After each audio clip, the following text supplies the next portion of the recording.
What's up YouTube, this is Cody here with iPhoneHacks.com, and today I'm going to be showing you guys the top iPhone keyboard tips and tricks. So the first thing I want to mention is you have contextual keyboards on your iPhone. So that means if I open up my mail app here, you can see that I have this keyboard right here for when I'm typing in an email address. Now if I go down to here to write the actual message, you can see that it changes the keyboard. Now this is going to happen when you're obviously typing in a phone number or something like that, as well as changing from a URL or what email address to the actual message. So it's going to change depending on the text field that you're actually typing in.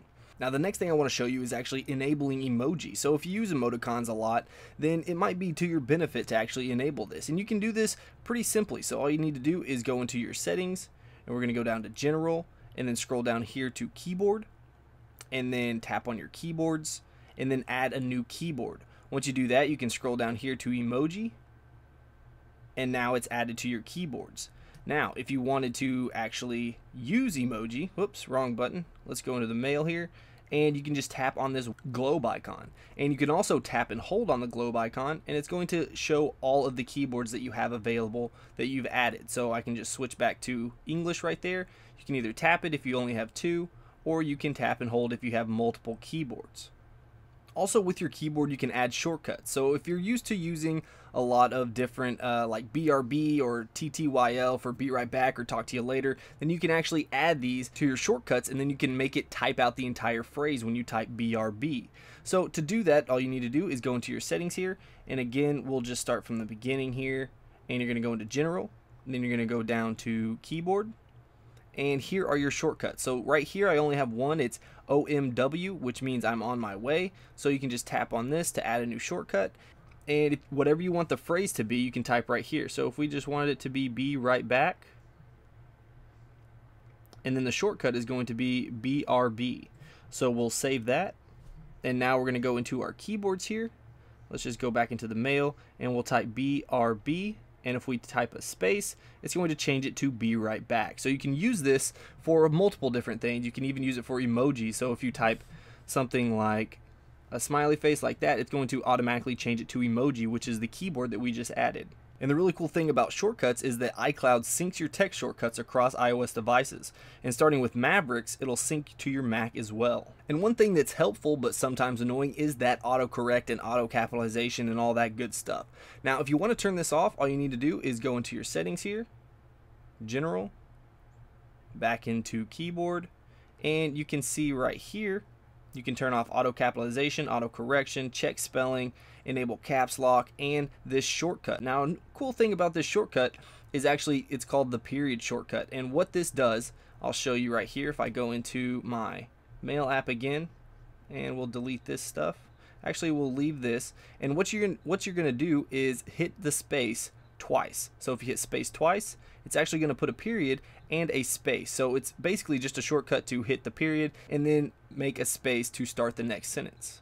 Also, you can insert special or accented characters. Now there's certain things that you can do with this. So like if you wanted to put in any other type of currency, you can see here that you can just tap right there and hold. And you can do this with cents. And you can actually do this with other characters as well. So if you need an accented, let's say accented A, you can see all of these different accents, and you can type those out just by tapping and holding, and then drag your finger over the specified character that you want to type. You also have quick access to domain name extensions. So if we go into Safari here, and let's just say that we wanted to type in an address here. So we're going to type in iPhone hacks, and see now there's no more .com button, but if you tap and hold on the period there, you can see that you have .us, .org, .edu, .net, and .com. So you just obviously drag your finger over which one you need and tap go, and it's going to open that up directly. And you can also quickly insert punctuation. So normally what you would have to do is, let's say we were typing something just like hi, and then we wanted to hit a period. So we would hit the numbers key and then hit the punctuation that we want to, and then hit the alphabet key again to get back to the letters. Now in order to do it quickly, all you need to do is tap and hold on the numbers key and then go to the punctuation. So you can see right there, all you need to do is drag your finger, and then when you let go of it, it's going to go directly back to the ABC keyboard. Now this trick works for quick capitalization as well. So instead of double tapping the shift key so you have caps lock on. Instead of what you're going to do is just tap and hold and then drag over to the letter. So it's going to be capitalized and it goes right back down to uncapitalized. You can also type smart quotes. Now the default quote key on the keyboard actually includes normal quotes, what some people call dumb quotes. But you can type the curved variants of quotation marks called smart quotes by long pressing the quote key. So you can see here, if I tap and hold, then you can drag over here and use that right there. Also, if you're having autocorrection problems with will contractions, which means like if you were typing hell as in he will or well as in we will, and you're typing that out and you're not getting the quotation right and it's not autocorrecting the quotation and it's actually just saying hell or well, then all you need to do is type an extra letter. So if we're typing well, then just type 3 L's and it's going to autocorrect right there to well with an apostrophe. Same thing goes for the contraction of we are, so we're. So if we're just typing we're, we'll type 2 E's and then you'll get a contraction right there. So you can hit the space and it's going to autocorrect just by typing an extra last letter on the word. Also, if you need to add international keyboards, you can do so just by the same way that we added a keyboard for emoji. So you can see here, just go into your keyboard and then here are all your different international keyboards and you could just tap on one of these. So let's just say we're going to use Arabic and then we'll go down here, go back to mail, and now we can tap and hold on the globe and you can see there is our Arabic keyboard. So I hope you guys enjoyed these useful tips for your keyboard. Hopefully you learned something that you didn't know about them. Alright, so I hope you enjoyed this video, and if you did, please hit that like button. If you want to see more of my videos, then go ahead and subscribe. Alright guys, until next time, this is Cody with iPhoneHacks.com.